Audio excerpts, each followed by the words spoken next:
"Step aside, ma'am. Random security check." The border guard's voice carried the kind of authority that suggested questioning his decisions would be unwise. Elena Carter moved toward the inspection area with the resigned compliance of someone who had learned that arguing with uniformed officials usually made situations worse rather than better. Around her, fellow travelers watched with a mixture of sympathy and relief that comes from witnessing someone else's inconvenience, while being grateful it wasn't happening to them. But when the guard opened a hidden compartment in her worn leather jacket and pulled out a small titanium badge marked with symbols that made his hands shake, the entire checkpoint fell into the kind of silence that precedes either revelation or catastrophe.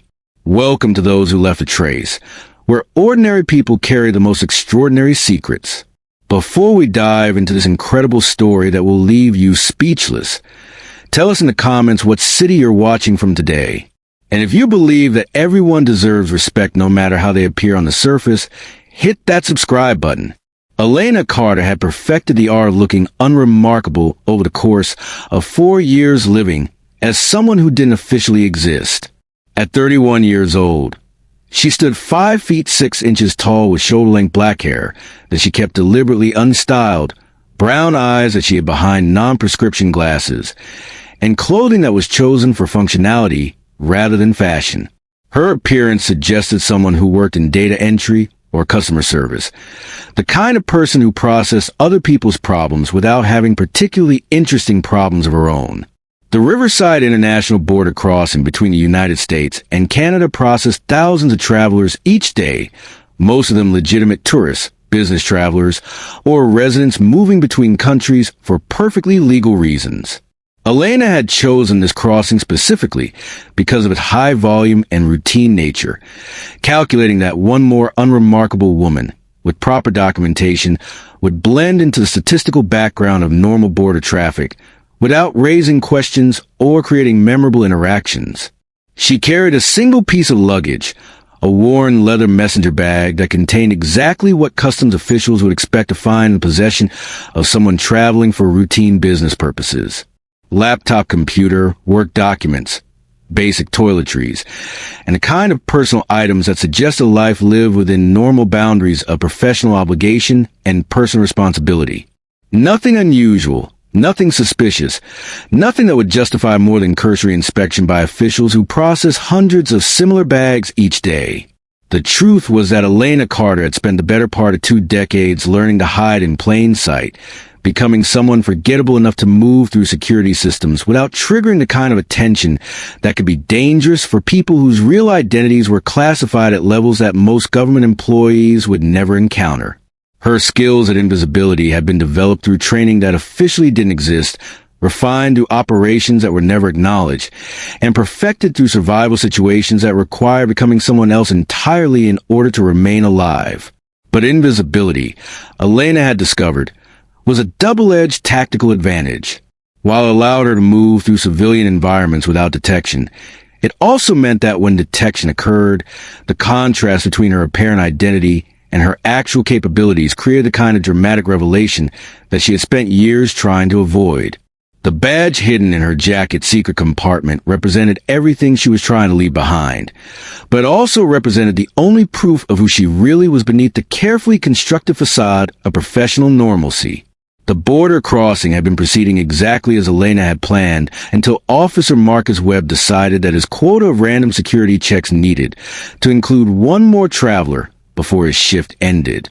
Webb was the kind of border guard who took pride in thorough inspections, who believed that attention to detail separated competent security personnel from bureaucrats who stamped passports without really examining the people carrying them. His decision to select Elena for additional screening was based on nothing more than timing and statistical randomness, but would prove to be the kind of routine choice that produces extraordinary consequences. Elena's documentation was perfect because it had been created by people whose job involved making fictional identities indistinguishable from legitimate ones. Her passport, driver's license, credit cards, and employment records all supported the story of someone who worked as a technical consultant for software companies, traveling between client sites to resolve specialized problems that required temporary deployment rather than permanent relocation. The identity was boring enough to be believable, professional enough to explain international travel, and consistent enough to withstand the kind of background verification that border officials normally performed. Webb's initial inspection revealed nothing unusual. Elena's answers to standard questions about her travel purpose, duration of stay, and business contacts were delivered with the kind of practice competence that suggested someone accustomed to crossing international borders for routine professional reasons. Her documentation was in order, her story was consistent, and her demeanor suggested the kind of mild irritation that was appropriate for someone being delayed by random security procedures. But Webb had developed instincts over 12 years of border security work. Instincts that told him when something didn't quite fit the pattern of normal traveler behavior. Elena's composure was perhaps too perfect. Her awareness of her surroundings slightly too systematic. Her responses to questions delivered with precision that suggested preparation rather than spontaneous truthfulness. These were subtle indicators that most people would miss entirely. But Webb had learned to trust a feeling that developed when routine interactions contained elements that were just slightly outside normal parameters. "Ma'am," Webb said, "I'm going to need to conduct a more thorough inspection of your belongings." Standard procedure for travelers whose documentation requires additional verification. The statement wasn't entirely accurate. Elena's documentation didn't require additional verification, but Webb's instincts required answers to questions he couldn't articulate clearly enough to justify to supervisors who measure performance by efficiency rather than thoroughness. He began examining her messenger bag with the methodical precision of someone looking for inconsistencies between what travelers claim to be carrying and what they actually transport across international boundaries. Elena maintained her expression of mild cooperation while internally calculating contingencies for various levels of exposure. The scenario she was experiencing fell into the category of manageable complications rather than critical security failures. But management required suppressing instincts that had been trained through experiences where detection meant mission compromise and potentially lethal consequences for operatives whose survival depended on maintaining fictional identities. Webb's inspection methodology was more systematic than Elena had anticipated. Instead of performing the cursory examination that characterized most random security checks, he was testing seams, measuring dimensions, and feeling for irregularities that might indicate hidden compartments or concealed materials. His approach suggested either exceptional competence or suspicious intuition, both of which represented potential problems for someone whose safety depended on appearing exactly as boring as her documentation claimed.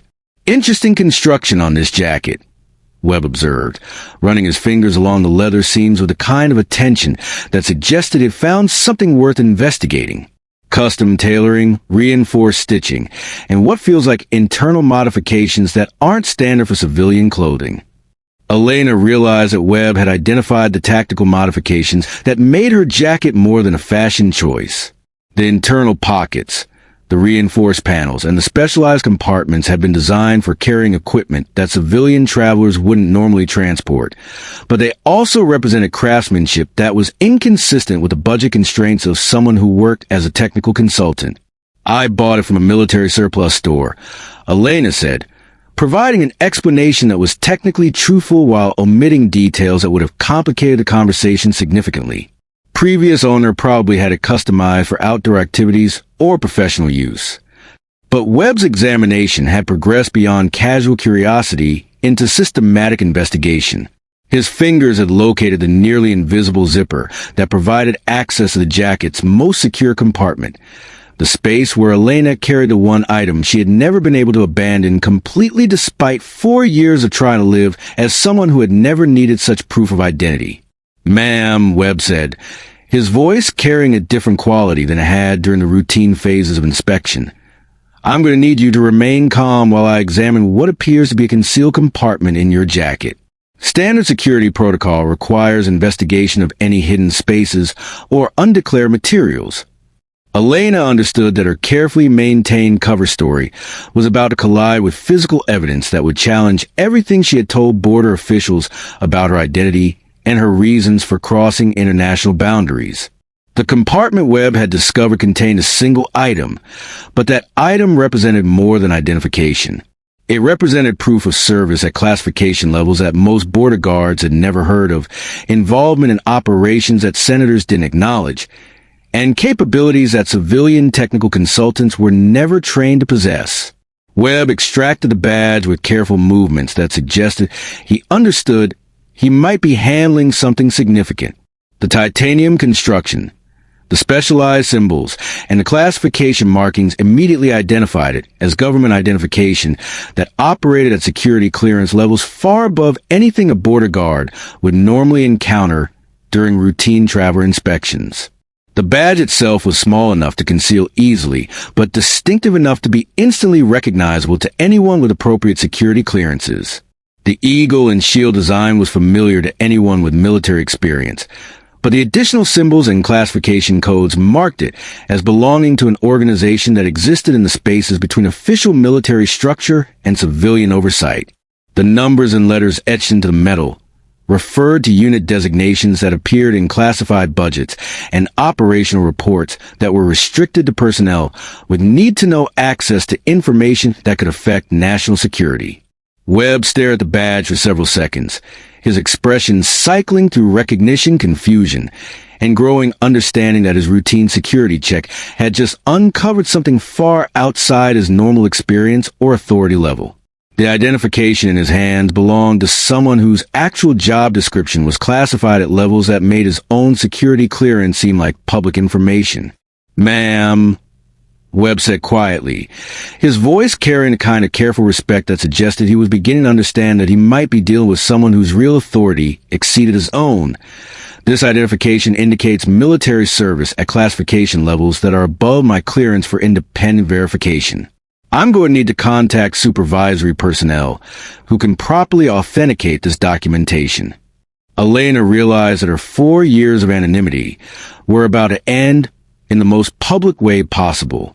The badge Webb held represented not just proof of her past service, but evidence that the technical consultant identity she had been living was a complete fiction designed to hide someone whose actual capabilities and background would raise questions that couldn't be answered without compromising operations that were still classified. "Officer Webb," Elena said, her voice carrying a tone of authority that hadn't been present during any of their previous interaction. "Before you make any phone calls or file any reports, I need you to understand that the identification you're holding is classified at levels that restrict discussion to personnel with appropriate security clearances and need-to-know authorization." The change in her demeanor was subtle but significant. The nervous traveler concerned about border delays had been replaced by someone who spoke with the confidence of experience in situations where operational security was more important than personal convenience. Webb noticed the transformation immediately and reacted with the kind of heightened attention that comes from realizing that a routine situation had become something entirely different. "Ma'am," Webb said, "are you telling me that this badge represents active classified status that affects how this inspection should be conducted?" Elena's response would determine whether her cover story could be salvaged or whether she would need to transition into damage control mode for a security compromise that could affect not just her own safety, but ongoing operations that depended on her continued anonymity. "Officer Webb," she said, "I'm telling you that the badge you're holding represents service in an organization whose existence is classified, whose operations are compartmentalized above your clearance level, and whose personnel are protected by protocols that supersede standard border security procedures." The statement hung in the air between them like a challenge to everything Webb thought he understood about his authority, his procedures, and his ability to handle unusual situations within the framework of standard border security protocols. Elena watched his face as he processed the implications of what she was telling him, understanding that his next decision would determine whether this encounter remained a manageable security incident or escalated into something that required intervention by people whose job was protecting classified operations from exposure. Webb looked from the badge to Elena's face and back to the badge, his expression suggesting he was trying to reconcile the unremarkable woman he had been inspecting with the credentials that suggested someone whose real job was far more significant than technical consulting. The contradiction was stark enough to be almost surreal. Ordinary appearance, routine travel documentation, and identification that belonged to someone who operated at the highest levels of classified government service.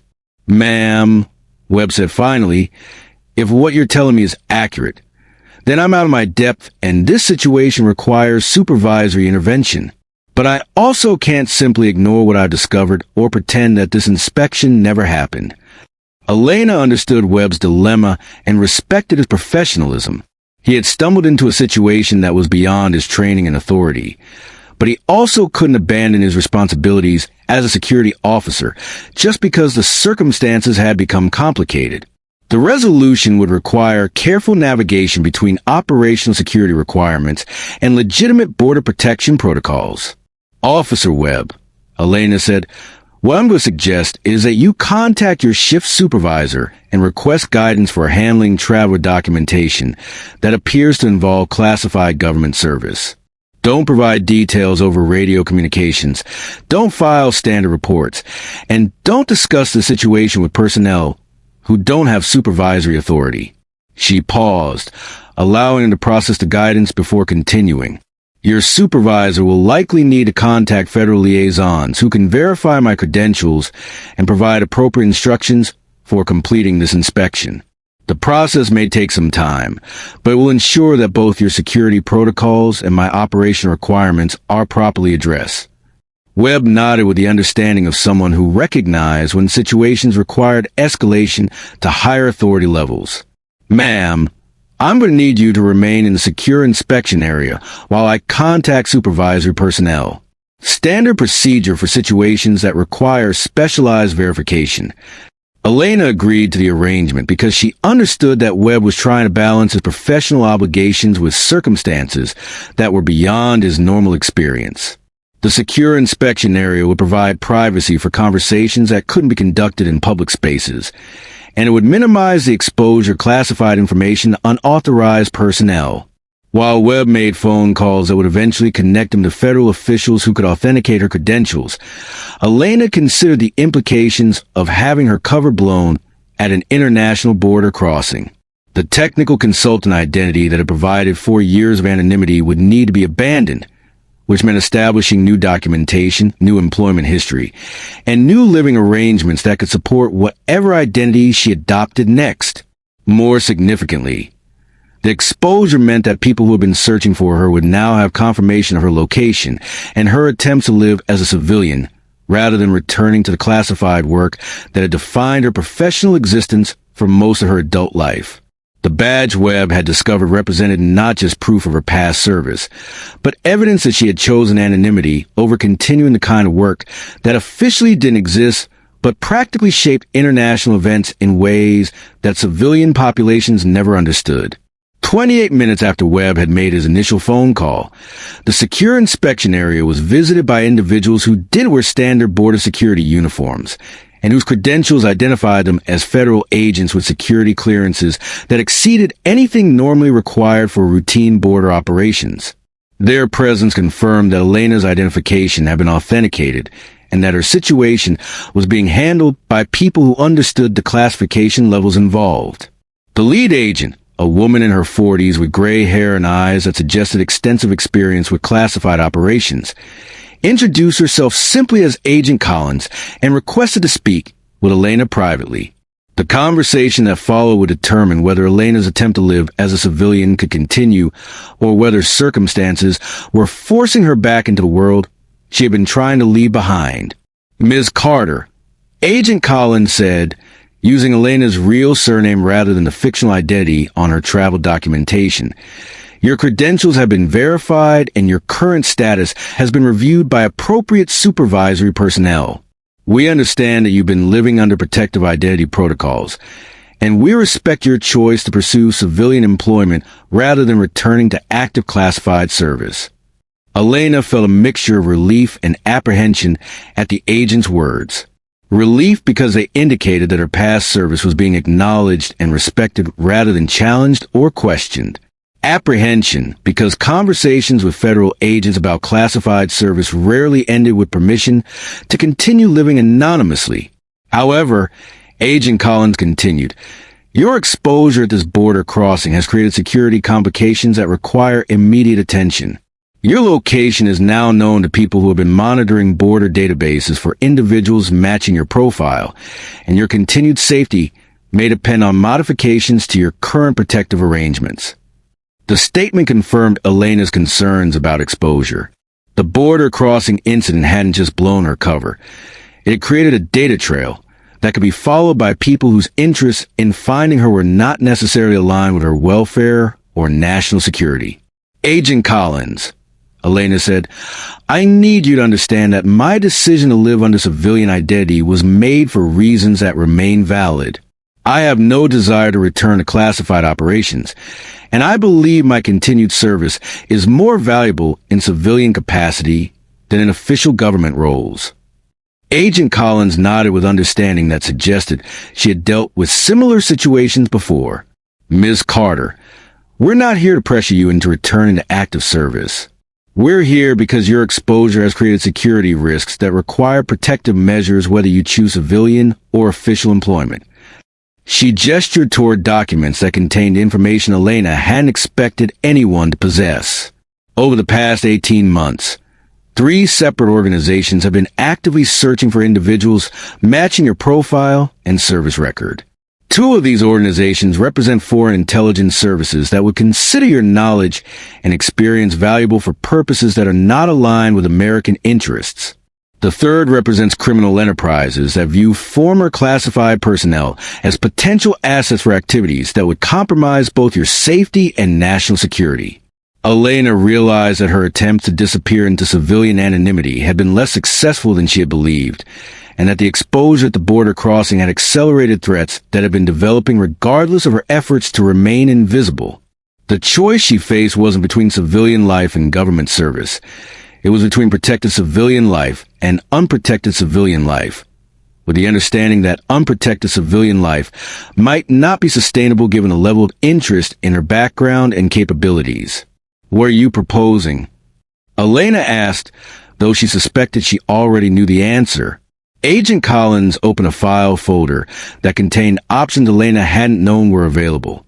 Enhanced protective identity with federal oversight, geographic relocation to areas with improved security infrastructure, and employment arrangements that provide both legitimate civilian careers and access to protective resources that can ensure your continued safety.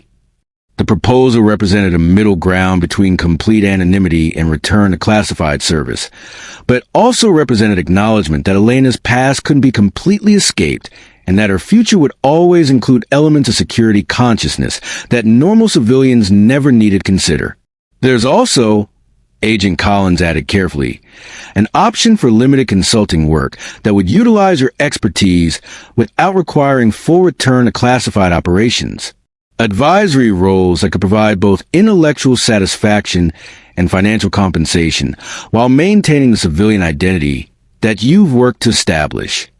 Elena considered the options while understanding that her decision at this moment would shape not just her immediate future, but her long-term relationship with the world she had tried to leave behind. The border crossing incident had ended one phase of her post-service life, but it also opened possibilities for a new phase that could integrate her civilian desires with her professional capabilities. Agent Collins, Elena said, I need time to consider these options and their implications.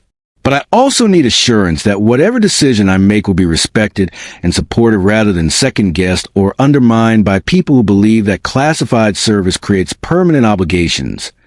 Agent Collins smiled with genuine warmth for the first time since entering the secure inspection area. Ms. Carter, the reason we're having this conversation rather than simply reassigning you to active duty is that we understand the value of voluntary cooperation over mandatory service. People who choose to help are more effective than people who are compelled to help, and your effectiveness has always been based on your ability to make independent decisions under difficult circumstances.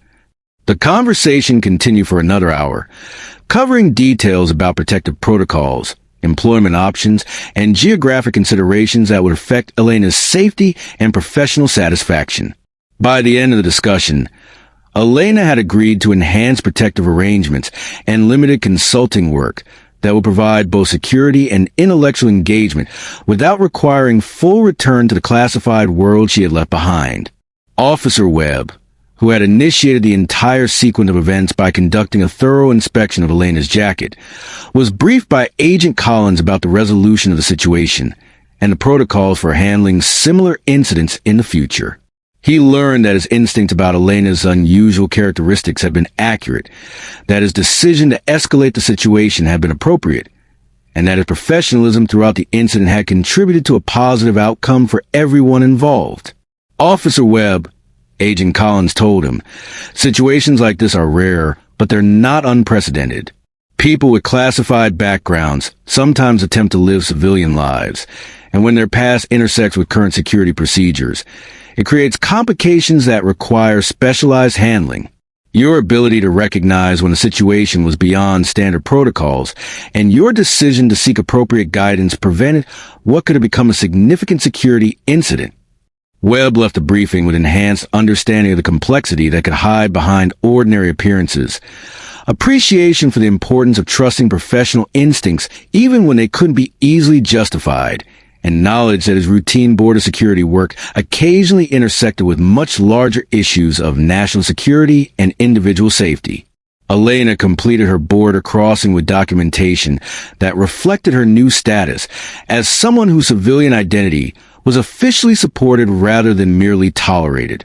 The technical consultant cover story was replaced by credentials that provided both legitimate professional opportunities and access to protective resources that would ensure her safety while allowing her to pursue the kind of normal life she had been seeking. 6 months later, Elena worked as a security consultant for technology companies that needed expertise in protecting intellectual property from corporate espionage and foreign intelligence services. Her job involved legitimate civilian work that utilized her analytical skills and security knowledge without requiring involvement in classified operations. She lived in a city that provided both cultural amenities and security infrastructure, maintained relationships with people who knew her real background, and participated in professional networks that respected her expertise without demanding more disclosure than she was comfortable providing. The border crossing incident at Riverside International had ended Elena's 4 years of complete anonymity, but had also provided her with something she hadn't known was possible: integration between her past service and her civilian aspirations, protection that allowed for normal relationships and professional satisfaction, an acknowledgement that her value as a former classified operative could be utilized in ways that contributed to national security without requiring sacrifice of personal autonomy. Officer Webb continued his border security career with enhanced awareness that ordinary travelers sometimes carried extraordinary secrets, that professional instincts were worth trusting even when they complicated routine procedures, and that the most significant discoveries often resulted from attention to details that other people overlooked. His inspection of Elena's jacket had revealed more than hidden identification. It had demonstrated that security work at its best involved recognizing when standard procedures needed to be supplemented by specialized protocols for unusual circumstances. The badge that started everything remained in Elena's possession, but it no longer represented something she was hiding from. Instead, it represented acknowledgement of service that had contributed to national security in ways that couldn't be publicly recognized, capabilities that remained valuable even in civilian applications, an identity that integrated rather than conflicted with her desire for normal life. Elena learned that some secrets are too important to keep indefinitely, that some skills are too valuable to completely suppress, and that the most effective protection often comes from combining anonymity with official support rather than choosing between them.